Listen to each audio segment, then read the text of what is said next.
Fique agora com Lições Fraternais com Daniel Segredo, mais um programa da Rádio e TV Fraternal. Olá, amigos e amigas da Rádio e TV Fraternal, muito bem-vindos a mais um capítulo do Lições Fraternais, a nossa leitura semanal aqui com as doses homeopáticas, mas de grande valia para o nosso aprendizado, para o nosso dia a dia, de Palavras de Vida Eterna, um livro psicografado por Chico Xavier, através do Espírito de Emmanuel, que passa todas essas mensagens. E nessa caminhada de estudo juntos, eu daqui, vocês daí, chegamos hoje no capítulo 36 do Palavras de Vida Eterna, Coração Puro. E ele faz uma menção aqui do apóstolo João, no capítulo 14, versículo 1, não se turbe o vosso coração. Mensagem de Jesus. Vamos para a leitura, para a gente ver qual é o aprendizado de hoje aqui. Guarda contigo o coração nobre e puro. Não afirmou o Senhor, não se vos obscureça o ambiente, ou não se vos ensombre o roteiro, porque criatura alguma na experiência terrestre poderá marchar constantemente a céu sem nuvens. Cada berço é início de viagem laboriosa para a alma necessitada de experiência. Ninguém se forrará aos obstáculos.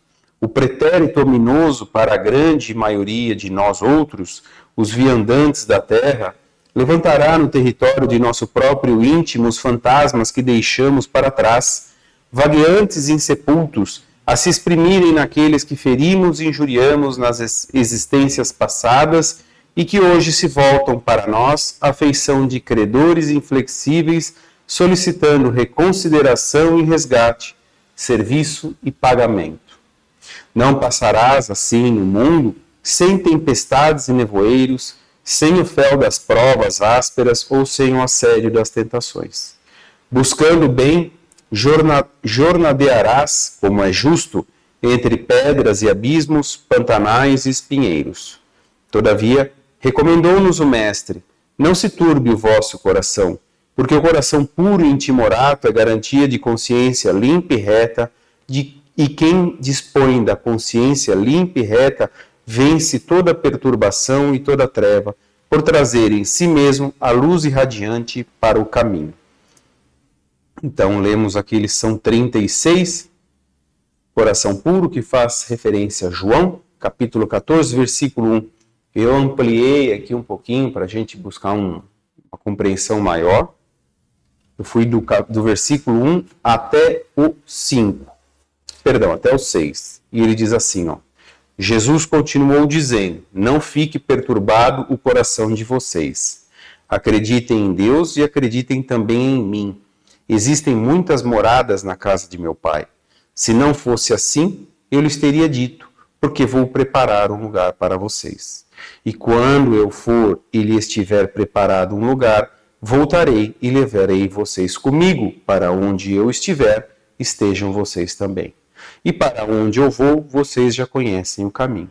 Tomé disse a Jesus, Senhor, nós não sabemos para onde vais. Como podemos conhecer o caminho? E Jesus respondeu, eu sou o caminho, a verdade e a vida. Ninguém vai ao Pai senão por mim.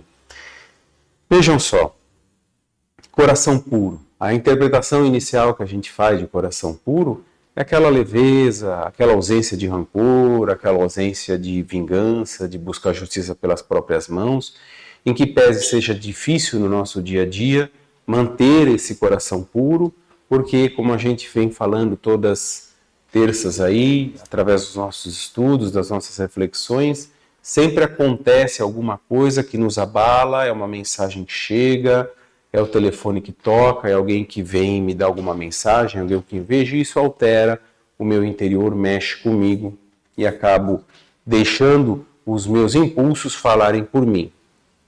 E aí eu destoo da questão da serenidade, da tranquilidade, que eu tanto rogo a Deus, mas na primeira oportunidade eu abro mão dela.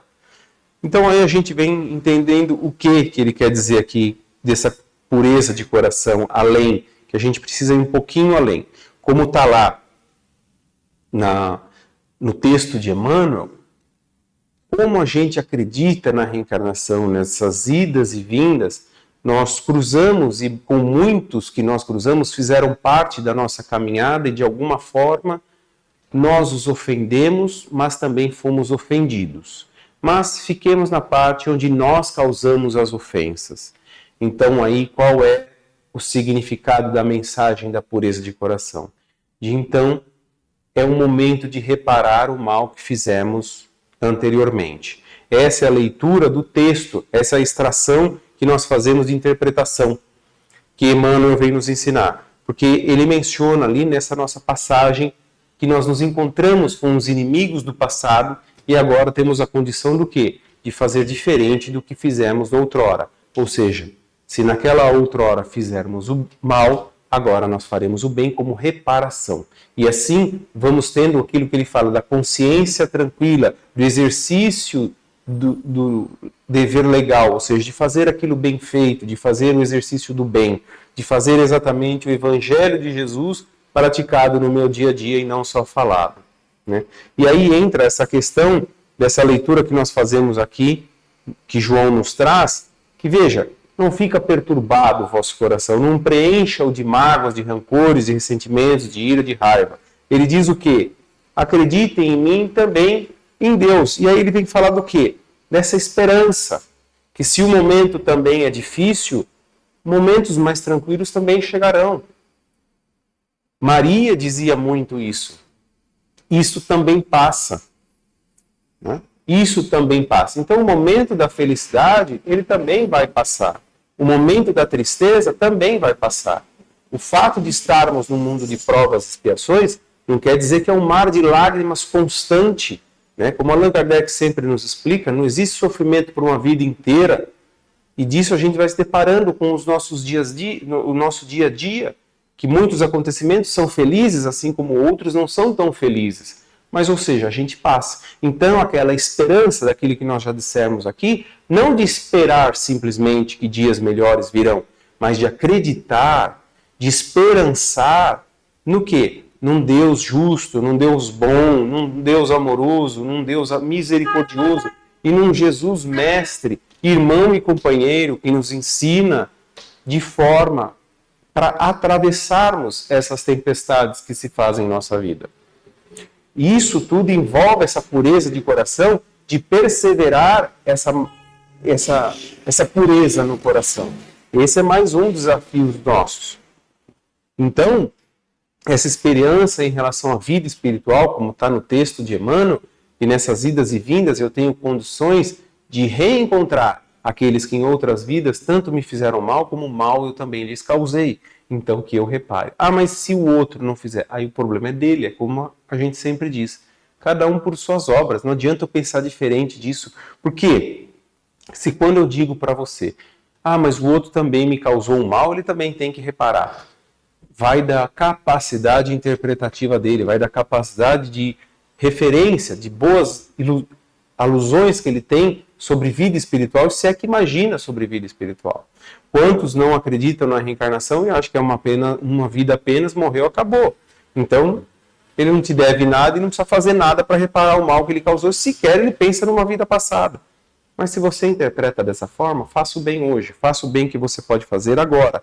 E aí entra a questão também do que nessa nossa caminhada, porque quando a gente fala de esperança, nessa esperança, não de esperar, não do capítulo 22 lá que a gente encontra no Evangelho, o que? Deus proverá. Sim, mas eu faça a minha parte.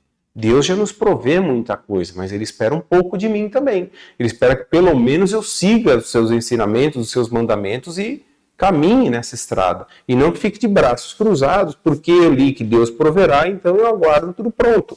Não, é a esperança de esperançar, de saber que existe uma razão de fazer o bem, é o bem que eu também recebo, e aí relacionar com o quê? Essa esperança? Com a minha fé.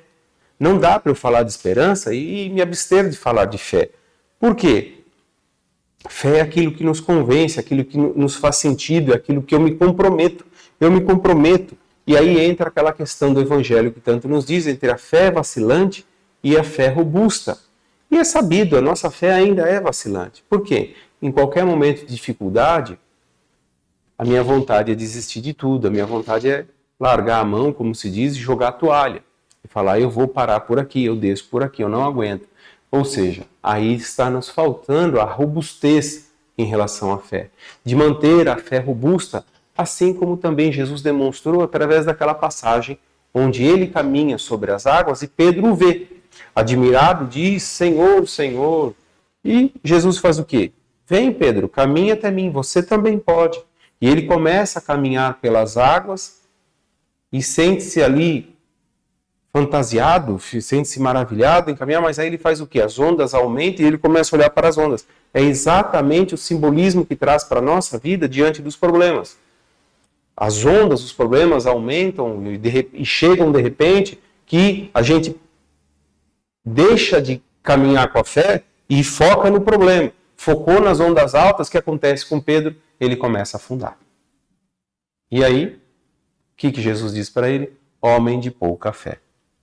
Então, fica aí a lição mais uma vez de coração puro, que engloba tudo isso que nós falamos aqui de forma bem resumida, mas que fica a reflexão que a fé que nos estrutura, que nos fortifica para ir adiante, lembrando sempre que jamais estamos desamparados.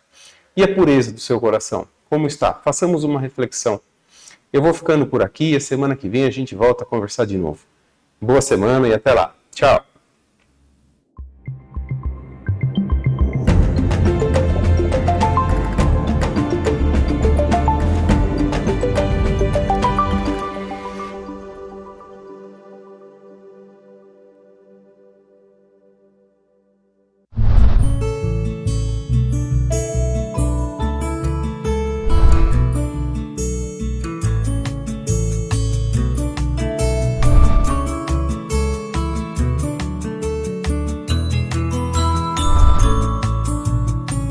Você assistiu Lições Fraternais com Daniel Segredo, mais um programa da Rádio e TV Fraternal, sempre em sintonia com você.